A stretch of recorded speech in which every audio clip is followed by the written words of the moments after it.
Do you feel like you're doing everything right, but still can't lose that extra body fat? I know it's frustrating to feel like you're checking all the boxes and not seeing the results, but I'm here to tell you why that's happening and what you can do to fix it. Before we dive in, if you're listening on the Apple Podcasts app or on Spotify, make sure you hit the follow button. And if you're watching on YouTube, make sure you hit like and subscribe as well.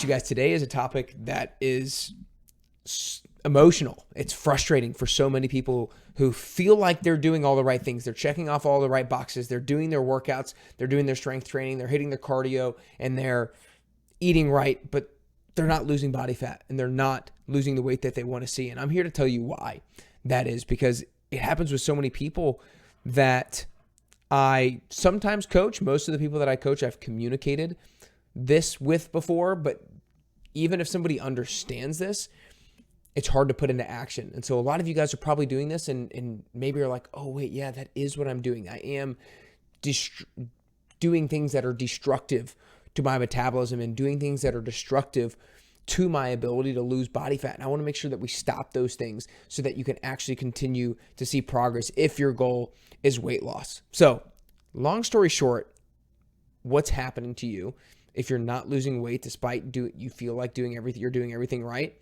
is you're under eating and you're under muscled. Because let's break this down. In order to lose body fat, you need to be in a calorie deficit. You need your total expenditure to be greater than your total intake. But what does total expenditure really mean? So total expenditure is total daily energy expenditure, TDEE. And that is broken up into 4 different categories. So this is how many calories that you're burning on a daily basis. The first category is called your BMR, your basal metabolic rate. And this is essentially how many calories your body is burning at rest just to keep you alive. And this is actually going to be the highest percentage of the number of calories that you burn on a daily basis. The second category is NEAT, N-E-A-T, which stands for your non-exercise activity thermogenesis. This is how many calories that you're burning just doing everyday activities. Things like talking with your hands like I am currently doing. Things like going on walks. Things like fidgeting. Your everyday movements. Like, are you sedentary or are you living an active lifestyle? And that's the second largest thing that determines how many calories you're burning on a daily basis. The third thing is your EAT, your EAT, your exercise activity thermogenesis. And this is exactly what it sounds like. This is your planned workouts and the number of calories that you're burning during those planned workouts. Now, depending on what the workout is, you might be burning anywhere from like 200 to 800 to maybe maximum 1,000 calories in a workout, depending on how long it might be. But that's going to be the third largest thing that's going to determine how many calories your body is burning on a daily basis. And the fourth and final one is your TEF, your thermic effective food. And this is the number of calories that it takes for your body to digest and absorb the food that you've consumed. Now, this is the smallest factor or component of how many calories you burn on a daily basis, but every little thing can add up and every little piece of expenditure can help that expenditure be greater than your intake. Okay, so when we talk about those 4 different things, this is where a lot of you guys are missing the mark, is because your expenditure is not high enough for a few different reasons. So let's talk about each different category. So BMR, your basal metabolic rate. If you are under-eaten and under-muscled, then this basal metabolic rate has over time gone down and down. So if you've continually not been eating enough, your body has gotten used to and acclimated to not getting as many calories in. Therefore, it's gotten more efficient with using calories, meaning it can run and fuel your body with less calories. And that's not a good thing when it comes to weight loss. Efficiency often, is a good term. But if your body is more efficient at using calories, that means that it can run off of fewer calories. Therefore, you're going to be burning fewer calories. So A lot of people, when they just diet and feel like they need to eat less and less and less and less and less, what they've done is they've actually driven down their metabolic rate and they've driven down their BMR so low to where their body doesn't burn very many calories. This is why sometimes doing a lot of intermittent fasting or just some long fasts can be detrimental. I think there's a place for fasting for a lot of people in their lifestyle, but if you're doing intermittent fasting a lot or you're doing long fasts routinely, then you are training your body to operate on less calories, therefore keeping your basal metabolic rate a little bit lower. So that's from a basal metabolic rate from the standpoint of if you've been under eating. If from the basal metabolic rate from the standpoint if you are under muscled, the other thing that determines how many calories your body's burning on a regular basis is how much muscle that your body has.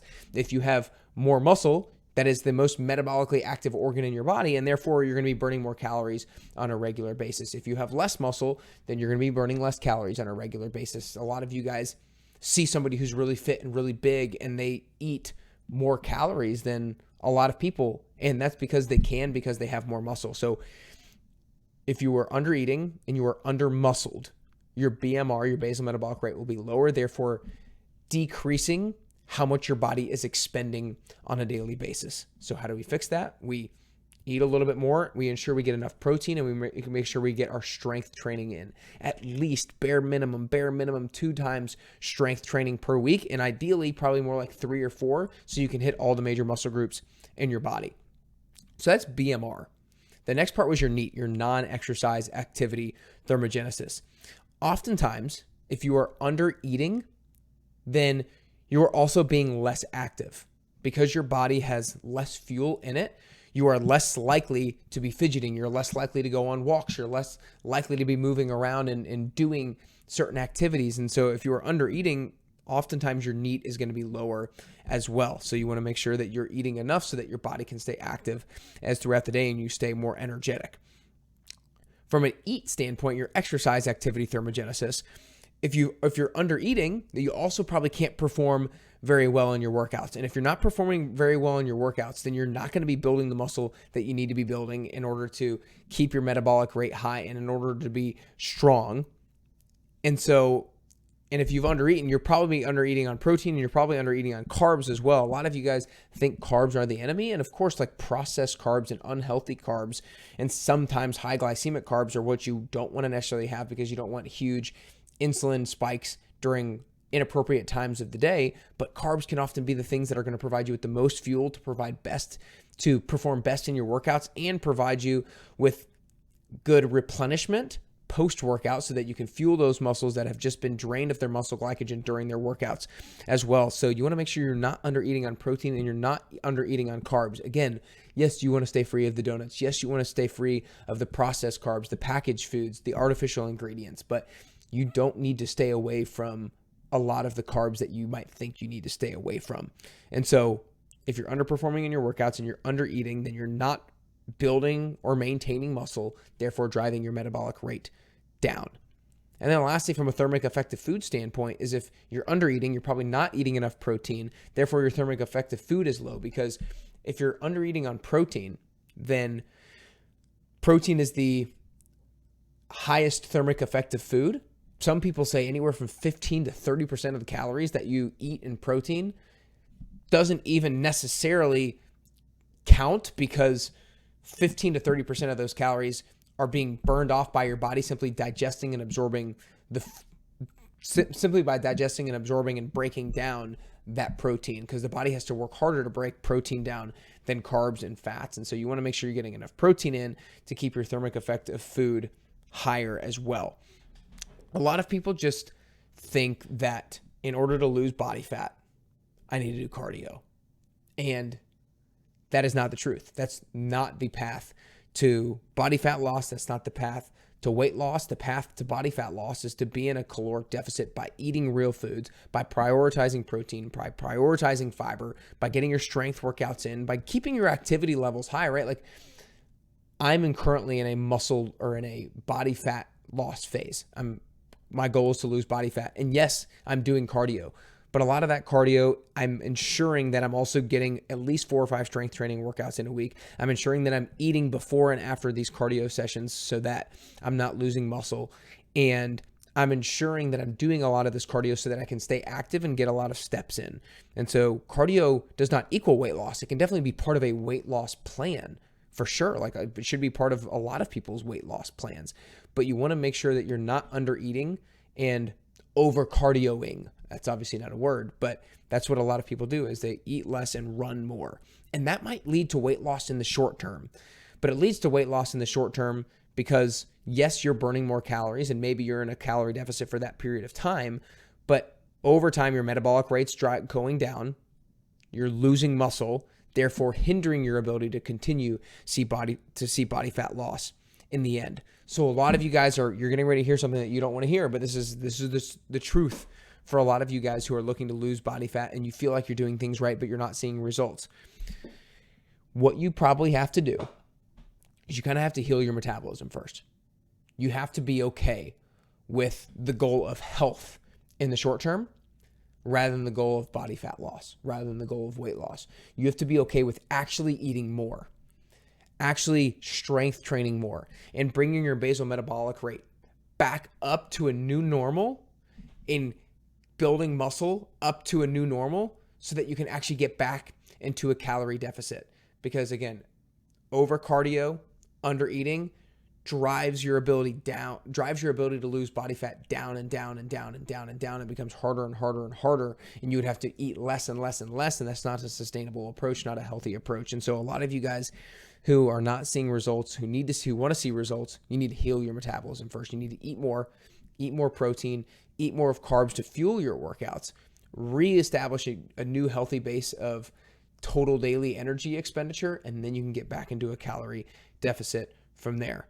So you actually might need to eat more and lift rather than eat less and run, which I know is counterintuitive to what a lot of you guys think, but it's true. You've got to rev up your body's engine and reestablish a new baseline of calories out of expenditure to get back into a calorie deficit. I hope this helped you today. Again, I know if you're out there and you feel like you're checking all the boxes, you feel like you're doing everything right, but you've hit a plateau and you're not seeing the results on the scale that you want to see, I know it's frustrating. But my main message to you would be success in health and fitness is not about the number on the scale. It's about health. It's like, are you feeling good? Are you eating the right things? Is your metabolism healthy? Is your metabolic health healthy? Is your cardiovascular health healthy? Are you strong? And all of these things. So try to reprogram what your North Star is and make your North Star health, make your North Star being a person of integrity, make your North Star being the type of person who follows through with the promises that you make to yourself, rather than a North Star being like, I got to get to this number on a scale. That mindset shift is absolutely critical for those of you guys for all of us, but it's also critical. It's mostly critical for those of you guys who are really frustrated with that number on the scale right now. So I hope today helps. If you have any questions about it, feel free to DM me on Instagram at carrier_bestyou. And if you don't follow me on Instagram yet, go over there and follow me at carrier_bestyou. I'm always providing as much value to you guys as I possibly can so that you can get closer to your health and fitness goals and ultimately closer to your best you. And also, if you want help throughout the summer, then you need to join the 10-week transformation that runs from July 15th to September 20th. If you're in Nashville, you can join us at 5 a.m., 6 a.m., or 10 a.m. If you're elsewhere, you can join us in the virtual 10-week transformation from anywhere. You can go to nickcarrier.com/10WT to learn more. Again, nickcarrier.com/10WT to learn more. The summer is a difficult time to stay healthy, to maintain the results, or even lose weight. And if either one of those are your goals, to maintain or to see body fat loss, I promise you I can help you do that in the 10-week transformation. So go to nickcarrier.com/10WT, and I'd love to help you throughout the summer from July 15th to September 20th. But I hope today's episode helps you get closer to your health and fitness goals, break that plateau, and ultimately helps you get closer and closer to your best you.